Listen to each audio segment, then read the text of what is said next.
আজ তোমাদের মাঝে একটা ভাইরাল রেসিপি নিয়ে হাজির হলাম। আর রেসিপিটা এত পরিমাণের ভাইরাল কি বলবো, ইউটিউব, ফেসবুক, টিকটক কোথাও ঢোকা যায় না, সব জায়গায় এই ভাইরাল রেসিপির ভিডিও। তো ফাইনালি আমিও বানাই ফেললাম। আর এটা কিভাবে বানাইছি সেটাই আজ তোমাদের মাঝে শেয়ার করব। A to Z সবটা আমি দেখাবো কিভাবে বানাচ্ছি। মনোযোগ সহকারে একটু দেখে ফেলো, ইচ্ছে থাকলেই উপায় হয়। অনেক আপুদের দেখি এই ভিডিওটা করতে গিয়ে একদম নুডলসের 12টা বাজায় ফেলছে। তো এটার মেন কাজ হচ্ছে তোমার বেটারটা খুব সুন্দরভাবে গোলাতে হবে, একদম পাতলাও না একদম ঘনও না, সুন্দর একটা থিকনেস রেখে বেটারটা সুন্দরভাবে গোলাতে হবে। তো এই তো দেখে নাও কিভাবে আমি বেটারটা করছি।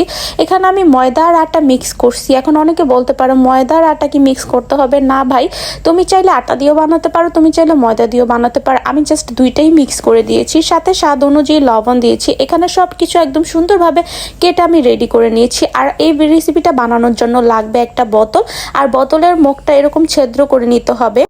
বোতলের মুখটা ছিদ্র করার পর এখন আমাদের বোতলের ভেতর এই বেটারটা ঢোকাতে হবে, আর সেটা একটা সুই দিয়ে খুব ইজিলি ভাবে ঢোকানো যাবে।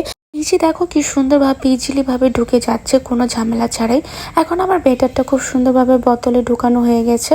অন্যদিকে আমি একটা পেনে খুব সুন্দর করে তেল দিয়ে মুছে নিলাম। জাস্ট একবার মোছাতেই আমি অনেকগুলা বানাই ফেলতে পেরেছি, যেহেতু এগুলো এমনিতেই অনেক তেল তেলে থাকে। তো এই তো দেখতে পাচ্ছ কিভাবে ঘুরিয়ে ঘুরিয়ে নিচ্ছি, একটার সাথে একটা লাগানো যাবে না, তাহলে কিন্তু আর নুডলসটা লম্বা আকৃতি হবে না। তো এই যে দেখো আমি কত সুন্দর করে বানিয়ে নিয়েছি। তো যেগুলো আমি অফ ক্যামেরায় বানাইছি ওইগুলোই দেখতে সুন্দর হয়েছে, আর ক্যামেরা অন করে দেন বানাতে গেলে একটাও সুন্দর হয় না। যে দেখো কেমন হয়ে গেছে, কারণ এক হাতে ফোন থাকে আর এক হাতে আমি বেটারটা ঘুরিয়ে ঘুরিয়ে দিতে হয়। তো যাই হোক, ফাইনালি আমার সবগুলো নুডলস বানানো হয়ে গেছে। এখন অনেকের মনে প্রশ্ন আসতে পারে যে নুডলসগুলো এরকম হলুদ টাইপের কিভাবে হলো। আসলে আমি যখন বেটারটা তৈরি করেছিলাম তখন 1 চিমটি পরিমাণের মশলা এড করেছিলাম, এতে করে নুডলসের কালারটা হলুদ টাইপের এসেছে। কারণ সাধারণত প্যাকেটের নুডলসগুলোর মধ্যে আমি দেখি অনেকটাই হলুদ টাইপের থাকে।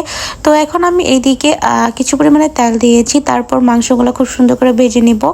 যেহেতু মাংসগুলো আমি খুব তাড়াতাড়ি করে ফ্রিজ থেকে নামিয়েই দিয়ে দিয়েছিলাম, তো এই জন্য আর কি আমার মাংসগুলোর মধ্যে মশলা টশলা অ্যাড করা হয়নি। জাস্ট এভাবে করলেও একটু সময়টা বেশি লাগে, আর মশলা অ্যাড করলে খুব তাড়াতাড়ি নরম হয়ে যায়। তো যাই হোক, এখন আমি এদিকে দিয়ে দেব কিছু পরিমাণের গাজর কুচি। গাজর কুচিটা খুব সুন্দরভাবে একদম মিহি করে চিকন চিকন করে কেটে নিয়েছি, এতে করে খুব তাড়াতাড়ি সেদ্ধ হয়ে যাবে। তো মাংসর পর এখন গাজরটা দিয়ে দিলাম, সুন্দর করে দুইটাই ভেজে নিব।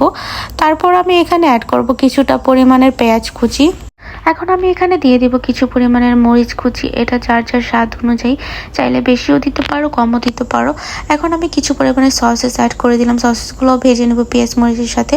এটা পুরাই অপশনাল, যেহেতু আমার ঘরে ছিল, আমার বাচ্চারা পছন্দ করে তাই দিয়ে দিয়েছি।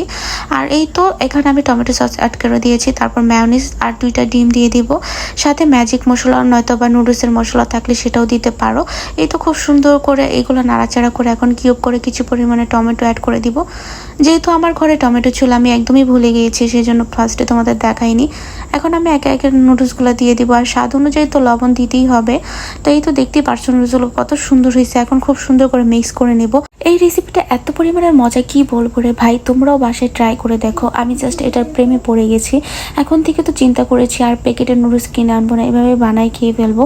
তো সবশেষে আমি এখানে ধনের পাতা দিয়ে মিক্স করে নামিয়ে ফেললাম, তারপর পরিবেশন করে ফেলবো। তো আমার ভিডিওটা যদি ভালো লাগে থাকে প্লিজ একটা লাইক কমেন্ট শেয়ার করে দিও। সকলে ভালো থাকো, সুস্থ থাকো, আমার জন্য দোয়া করো। আল্লাহ হাফিজ, টেক কেয়ার।